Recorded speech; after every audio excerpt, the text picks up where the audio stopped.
जिनके संतान नहीं वो विचार करते औलाद होती तो सुखी हो जाता। सपने में भी मत विचार करना कि औलाद सुखी करेगी। आज तक किसी औलाद ने अपने माँ बाप को सुखी नहीं किया, आगे भी नहीं करेंगे। मैं ये नहीं कह रही हूँ कि संतान होनी ही नहीं चाहिए, मैं स्पष्ट कर देती हूँ संतान होनी चाहिए। और मैं तो उस सरकार के फॉर्मूले के भी विरोधी हूँ कि हम दो हमारे, ये पुराना हो गया आजकल, हम दो हमारा। हिंदुस्तानियों के एक संतान होने लगी तो क्या सरहद पे फिर पाकिस्तानियों को भर्ती करोगे? कौन अपनी इकलौती संतान को सरहद पर भेजेगा फौजी बनाकर? कौन अपनी इकलौती संतान को धर्म के नाम पर संत बनाकर समर्पित करेगा? फिर तो धर्म राष्ट्र सब सुने हो जाएंगे। फिर कहां से लोगों को ला करके आप मेरे भाई बहनों फौज खड़ी करोगे? इसलिए संतान एक नहीं होनी, चार चाहिए। चार वेद, चार पुरुषार्थ, चार वर्ण, चार आश्रम। राम जी कितने भाई थे? चार।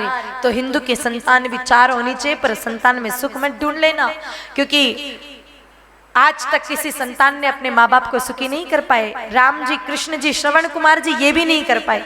राम जी की याद में उनके पिता दशरथ जी राम राम राम राम कहते कहते तड़प तड़प के प्राण त्याग देते हैं, लेकिन अंतिम समय राम जी के दर्शन नहीं होते।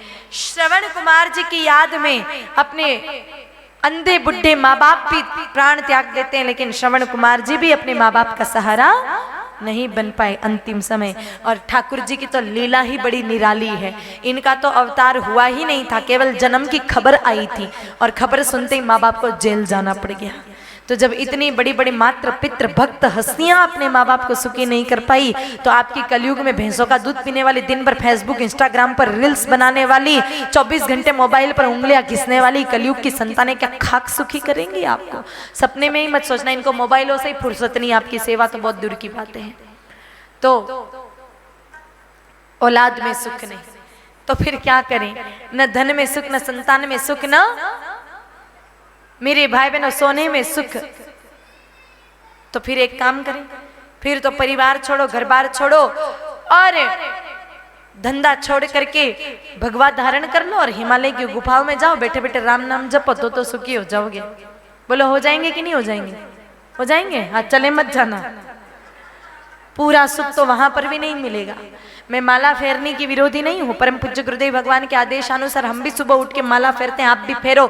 लेकिन भगवान का काम, समाज का काम से बचने के चक्कर में कर रहे हो तो सुख मिलने वाला नहीं है। हमने कई लोगों को देखा है, कर्जा ज्यादा हो गया, बीवी बच्चे संभले नहीं जा रहे, कर्जा इतना अधिक हो गया, बन जाओ बाबा ताकि टेंशन खत्म। ऐसे तो बाबा भी बन गए तो शांति नहीं मिलने वाली है। चाहे आप वहां हो चाहे आप यहाँ हो, कर्म तो आपको करना ही पड़ेगा।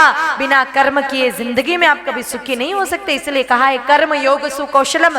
स्वयं योगेश्वर भगवान श्री कृष्ण जी कहते हैं, हे पार्थ, हे अर्जुन, कर्म तो करना पड़ेगा, बिना कर्म के काम चलने वाला नहीं। तो और प्रश्न गंभीर हो गयो कि सुख तो अठे ही कोणी ने वठे ही कोणी, तो जावा कटे पचे। तो मेरे भाई बहनों, सुख को ढूंढने के लिए कहीं जाने की जरूरत नहीं, कहीं भटकने की आवश्यकता नहीं, कहीं बड़े बड़े ग्रंथों को टटोलने की आवश्यकता नहीं है। बस महाभारत के अनुशासन पर्व में लिखी एक छोटी सी पंक्ति का अनुसरण कर लो, सारे सुख खुद ब खुद चल के आपके पास आएंगे, आपको कहीं जाने की जरूरत नहीं पड़ेगी। क्या कहते हैं महाभारत जी को? मातरः सर्वभूतानां गावः सर्व सुख प्रदा।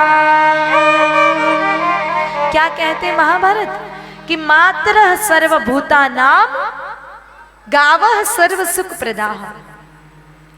मेरे भाई बहनों, इस पंक्ति का अर्थ होता है गाय माता सारे जगत की माँ है और सारे सुख गौ माता के चरणों में निवास करते हैं। ये महाभारत जी कह रहे, मैं नहीं।